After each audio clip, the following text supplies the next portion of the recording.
ప్రముఖ గాయని కల్పన ఆత్మహత్య యత్నం కలకలం రేపుతుంది. అయితే ఈ ఆత్మహత్య యత్నం వెనుక అనేక ట్విస్టులు, అనేక అనుమానాలు చోటు చేసుకుంటున్నాయి. ఆమె నిద్రమాత్రను మింగి సూసైడ్ అటెంప్ట్ చేసినట్టుగా ప్రాథమికంగా తెలుస్తున్నప్పటికీ ఇంట్లో పరిస్థితి అనేక అనుమానాలకు తావిస్తుంది. ప్రస్తుతం ఆమె నిజాంపేటలోని ఒక ప్రైవేట్ హాస్పిటల్లో చికిత్స కొనసాగిస్తున్నారు. ఆ వైద్యులు వెంటిలేటర్ పైన చికిత్సను కొనసాగిస్తున్నారు. అయితే ఆమె హైదరాబాద్ లో నిజాంపేటలో తన భర్తతో కలిసి ఉంటున్నారు. 2 రోజులుగా ఆమె ఇంట్లో నుంచి బయటికి రావట్లేదు అంటూ కూడా నైబర్ చెప్తున్నారు. అయితే 2 రోజుల నుంచి ఆమె బయటికి రాకపోతే ఈ రోజే ఎందుకు అనుమానం కలిగింది? 2 రోజుల క్రితమే నిద్ర మాత్రలు మింగి ఉంటే ఈ రోజు వరకు ఇంకా అన్కాన్షియస్ లో పోకుండా ఎలా ఉంటుందనేటువంటి అనేక అనుమానాలు కూడా వ్యక్తమవుతున్నాయి. అంతేకాకుండా ఈమె ఉంటున్నటువంటి నివాసం డూప్లెక్స్ హౌస్. ఇంట్లో అడుగు పెట్టగానే పోలీసులు ఎప్పుడైతే సమాచారం అందిన తర్వాత అడుగు పెట్టగానే తలుపులు బద్దలు కొట్టి లోపలికి వెళ్లినటువంటి సందర్భంలో లైట్లన్నీ కూడా ఆర్పేసి ఉన్నాయి. లోపల నుంచి మెట్లు ఎక్కి పైన ఉన్నటువంటి బెడ్రూమ్ లోకి వెళ్లారు పోలీసులు. అక్కడ ఆ బెడ్రూమ్ లో మంచం పైన అచేతనంగా పడి ఉన్నటువంటి కల్పనను గుర్తించారు. ఆమె స్పృహలో లేకుండా పోలీసులకు కనిపించింది. వెంటనే అంబులెన్స్ లో పోలీసులు ఆమె దగ్గరలోనే ఒక ప్రైవేట్ హాస్పిటల్ కి చేర్పించారు. అయితే ఈమె స్ట్రాంగ్ ఉమెన్ గా మనం గత కొంతకాలంగా అనేక షోస్ లో కానీ, అనేక ప్రోగ్రామ్స్ లో కానీ, ఆమె మాటల్లో కానీ, ఆమె పాటల్లో కానీ చాలా ఎనర్జెటిక్ గా ఉండేటువంటి పరిస్థితులు మనం చూసాం. అలాంటిది ఆమె ఇలా ఆత్మహత్య యత్నానికి పాల్పడడానికి గల కారణాలు ఏంటి అనేటువంటి అనుమానాలు అయితే ఇప్పుడు వ్యక్తమవుతున్నాయి. దీనికి సంబంధించి కుటుంబ సభ్యులను కూడా విచారిస్తున్నారు.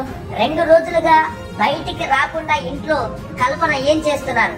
2 రోజులుగా రాకుండా ఉంటే ఈ రోజే ఆమె ఆత్మహత్య యత్నానికి పాల్పడిందని నైబర్స్ ఎలా గుర్తించారు? ఆమె 2 రోజుల క్రితమే ఆత్మహత్య యత్నానికి పాల్పడిందా, లేదా ఈ రోజు ఆత్మహత్య యత్నానికి పాల్పడిందా? ఇలా రకరకాల అనుమానాలు వ్యక్తమవుతున్నాయి. లేదా 2 రోజుల నుంచి ఆమె డిప్రెషన్ లకు వెళ్లి ఈ రోజు మధ్యాహ్నం తన ఆత్మహత్య యత్నానికి పాల్పడుతున్నట్లు ఎవరికైనా ఇన్ఫర్మేషన్ ఇచ్చిందా?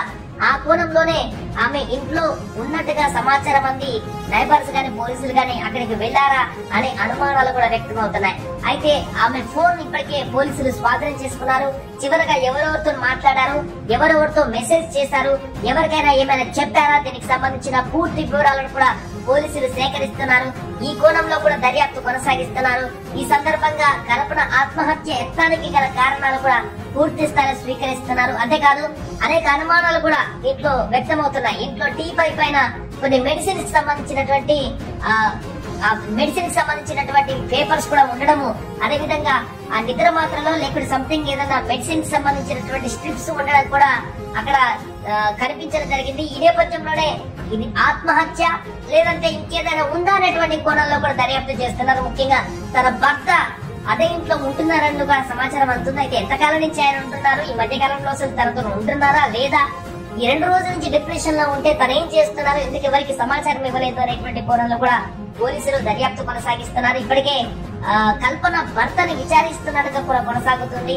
సమాచారం అందుతుంది. ఆయనతో మాట్లాడినటువంటి తర్వాత అసలు ఎందుకు ఇలాంటి పరిస్థితి వచ్చింది, కుటుంబ కలహాలు ఏమైనా ఉన్నాయా, వృత్తిరీత్యా ఏమైనా మనస్పర్ధలు ఏర్పడ్డాయా, ఏమైనటువంటి భేదాభిప్రాయాలు ఏర్పడ్డాయా, ఆమె ఈ రకమైనటువంటి పరిస్థితికి దారి తీయడానికి ప్రొఫెషనల్ లైఫ్ ఏమైనా కారణం అయిందా అనేటువంటి కోణంలో కూడా దర్యాప్తు కొనసాగిస్తున్నారు. ఏదేమైనా కూడా గాయని కల్పన ఆత్మహత్య యత్నం అనేది ఇప్పుడు సంచలనంగా మారింది. ఆమె ప్రస్తుతం వెంటిలేటర్ ఐసీయూలో చికిత్స కొనసాగిస్తున్నట్టుగా వైద్యులు చెప్తున్నారు.